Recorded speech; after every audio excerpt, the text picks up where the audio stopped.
Hello बच्चों, अब हम करेंगे question number 9। A steel wire when bent in the form of a square includes an area of 121 centimetre square. कह रहा है एक वायर से स्क्वायर स्क्वायर बनाया गया है, उसका एरिया 121 सेंटीमीटर स्क्वायर है।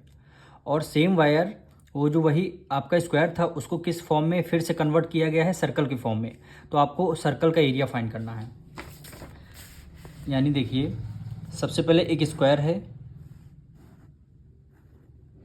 स्क्वायर किससे बना हुआ है? एक वायर से। स्क्वायर के बाद इसको किस में कन्वर्ट किया गया है? सर्कल में। तो इसका सर्कल का एरिया आपको फाइंड करना है। स्क्वायर का एरिया आपको गिवन है। स्क्वायर का एरिया कितना गिवन है? 121 सेंटीमीटर स्क्वायर। तो सबसे पहले हम क्या करें, जो हमें गिवन है सबसे पहले उसी को हम यूज़ करेंगे। यानी एरिया ऑफ स्क्वायर हमें गिवन है, यानी area of square. Area of square formula क्या होता है? Side square. यानी साइड का क्या हो गया? स्क्वायर हो गया। Area of square 121 centimetre square given है। 121 सेंटीमीटर स्क्वायर ये क्वेश्चन में ही गिवन है। ये देखिए 121 सेंटीमीटर स्क्वायर क्वेश्चन में गिवन है। तो यहाँ पे साइड स्क्वायर आ गया, साइड का स्क्वायर। अब देखिए इधर से जब स्क्वायर हटता है तो इधर आ जाएगा अंडर रूट में, यानी 121 किस में आ जाएगा? अंडर रूट में। इधर क्या बचेगा? केवल साइड बचेगा। 121 के फैक्टर्स कौन कौन से होते हैं? दो ही फैक्टर्स होते हैं। 11 की मल्टीप्लाई 11 से करेंगे तो 121 आएगा। तो आपने क्या किया? 11 का पेयर बन गया तो अपने 11 आपने बाहर लिख लिया, यानी 11 सेंटीमीटर। ये क्या हो गई? आपकी साइड हो गई।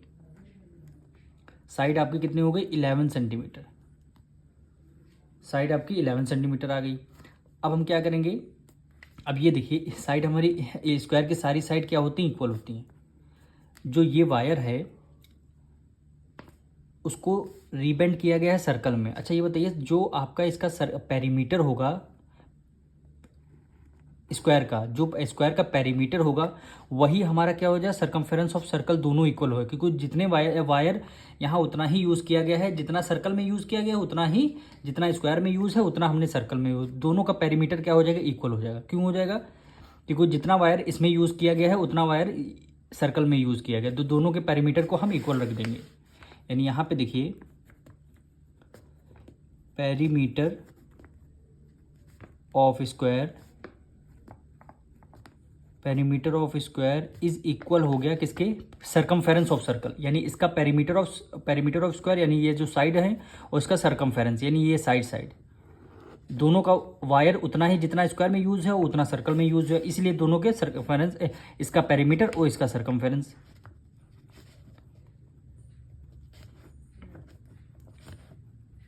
Circumference of circle.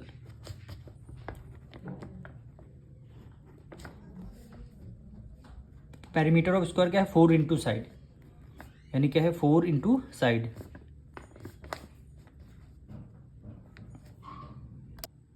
Circumference of circle क्या है? 2 पाई आर। 2 pi are. अब यहाँ से हम 4 मल्टीप्लाई साइड। साइड हमारी स्क्वायर की कितनी आई है? 11 सेंटीमीटर। तो हमने साइड को 11 सेंटीमीटर रख दिया। साइड हमारी क्या हो गई? 11 सेंटीमीटर। अब इक्वल टू 2 को एज इट इज़, पाई की वैल्यू क्या आई है? 22/7। और आर की वैल्यू हमें यहाँ से निकालनी है, यानी आर की वैल्यू हमें यहाँ से निकालनी है। तो 11 4 जा हो जाएगा 44 मल्टीप्लाई 22/7 है, इक्वल टू के इस तरफ आ जाएगा, क्या हो जाएगा? 7/22 हो जाएगा, रेसिप्रोकल हो जाएगा। और 2 इधर मल्टीप्लाई में है, इधर आ गया किस में? आ जाएगा डिवाइड में। और यहाँ पे क्या बचेगा? केवल रेडियस बचेगा।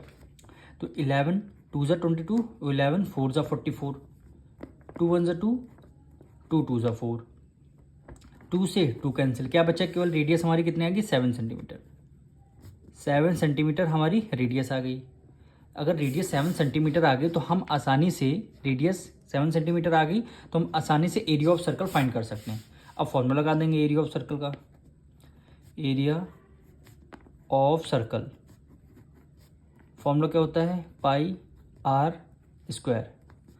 पाई की वैल्यू हो गई 22/7, रेडियस 7, स्क्वायर है यानी 7 को 2 टाइम लिखना है, तो 7 से 7 कैंसिल, 7 2 ज़ा 14, 7 2 ज़ा 14 एक 15।